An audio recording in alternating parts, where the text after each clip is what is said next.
This is 5 on your side at 4. Focused on you. A stressful start to the school year as parents all across St. Louis scramble to get their kids to class. 19 different vendors are responsible for taking students to and from school in the St. Louis Public School District. Well, some of them canceled for the first week of school, and that's causing issues on the first day. Good afternoon. I'm Brent Solomon. And I'm Kay Quinn. Diamond Palmer talked with parents worried about how the new transportation plan will work in the long term.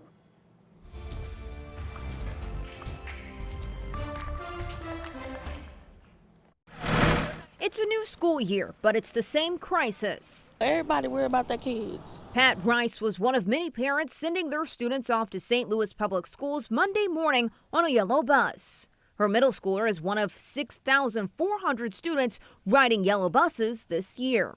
I was very nervous because I thought the bus wasn't going to come. Rice says last year there were times the bus didn't come at all. All of it comes after Missouri Central Bus Company terminated its contract with the district last year for various issues. Today, a district spokesperson had this to say. We rebuilt an entire transportation system in right about 5 months.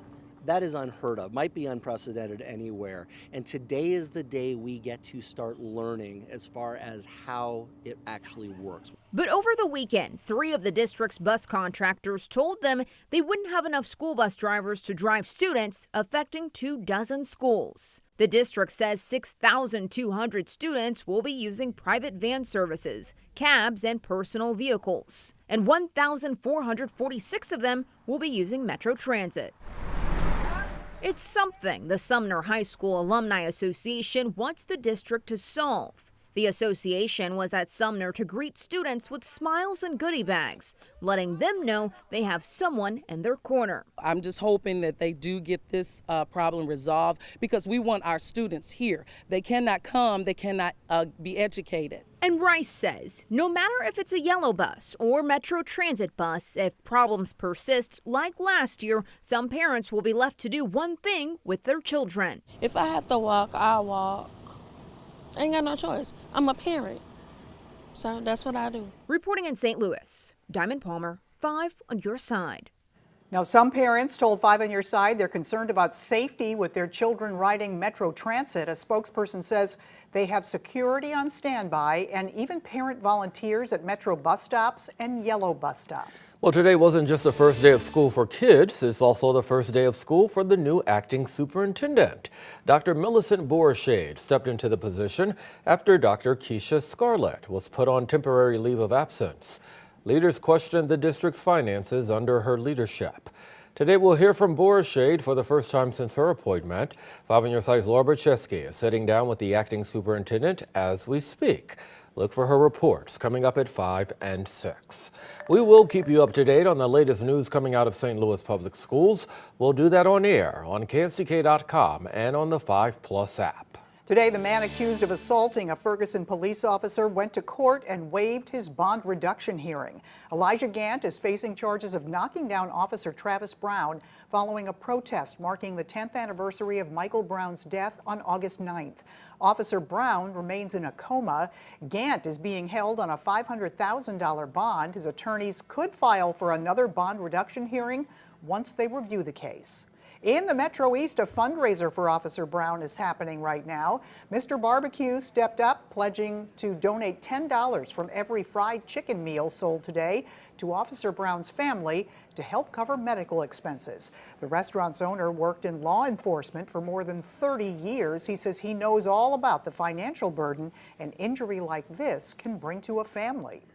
Medical bills start to stack up, but life doesn't stop for that family. So hopefully whatever we can raise here today and in Waterloo, we'll be able to take a little burden off of Travis's family, and they can go about themselves living a normal life. The fundraiser goes until 8 tonight at both Mr. Barbecue locations in Waterloo and Columbia, Illinois. New information about a police shooting that left a man dead in St. Clair in Franklin County on Saturday. St. Clair officers responded to a single-car crash near Miller Drive. There, they found a man in the crashed car holding a knife. Police say they told the man to drop the knife. He did not. After the man started walking toward an officer with the knife still in hand, the officer fired shots. The man was taken to a nearby hospital where he later died. We don't know the name of the victim, but he had an ID from Honduras. Well, today charges are issued in that deadly shooting at a Maryland Heights Circle K. Sunday, officers found Jerome Gooden shot at the gas station here on Dorset and McKelvey. He died at the hospital. Police later arresting James Mays. He's facing first-degree murder and armed criminal action charges. He's being held without bond. All right, let's take a live look at the Missouri Botanical Garden. Maybe a little bit more like fall than summer at this point. Temperatures have only been in the low 80s. The humidity's gone away. Chief Meteorologist Scott Connell here with a first look at the weather impact forecast. Scott? You know, and there's not a lot of big impacts weather-wise this week, other than it is dry right now, and will stay to be dry across the area for the next couple of days. Here's what's going on across the region right now. Radar pictures. There's not a whole lot on the radar, but you know what we do have? We have these puffy clouds that have been drifting through the region and dropping on in. We've made it into the low and mid 80s, but it's a comfortable afternoon as dew point temperatures are in the lower 60s around St. Louis right now. Yes, the radar has what we think would be a few sprinkles showing up and some perhaps showers, but at this point we have a partly cloudy sky that we've seen with those showers moving through, or sprinkles, if they're even reaching the ground. Odds are most of that is not. As we head towards the evening, the clouds will be thinning out, breaking up and dissipating, and it's mainly clear overnight, just in time for that full moon. We'll talk more about that in a bit, Kay. All right, we'll see you then. Thank you, Scott. The Democratic National Convention underway right now in Chicago, and Vice President Kamala Harris and her running mate Tim Walz hope to ride a wave of momentum. That's right, but protests outside of the convention call on leaders to put a stop to U.S. support of the war in Gaza. NBC's Bree Jackson has more from the Windy City. The stage is set as the Democratic National Convention gets underway. People from across the country showing their support for the Harris-Walz ticket. I spoke with delegates about the top issues in their states. Cost of housing, being able to send your kids to school, the cost of food and gas, these basic things. Workers' rights, our economy, making sure that we're making the right investments in our economy. Outside the convention, protesters voicing their opposition to the war in Gaza. The Harris-Walz campaign says they plan to address the issue. You have a candidate like Kamala Harris that is going to get to the bottom of these challenging issues, be frank with both sides about what is needed to get to a place of reducing civilian casualties and making this terrible and tragic war over. Much of the focus tonight will be on President Biden. Senator Sanders, what do you want to hear tonight? What do you want to hear tonight from the president? Good speech. The 81-year-old was expected to accept the Democratic Party's nomination, but after nearly a half-century in public office, he's passing the torch. His legacy is going to be that he saved democracy not once but twice.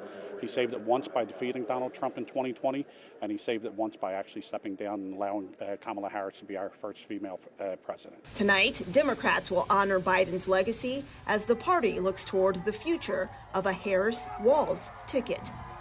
In Chicago, Bree Jackson, NBC News. Our political editor, Mark Maxwell, is at the DNC in Chicago all week. Catch his live reports tonight on 5 on Your Side at 6 and 10. Well, it's being called the last opportunity to get the Israeli hostages home. The high-stakes deal the U.S. Secretary of State is trying to pull off. For the second weekend in a row, storms bring destruction to the East Coast. We'll take you to one of the communities hit hardest.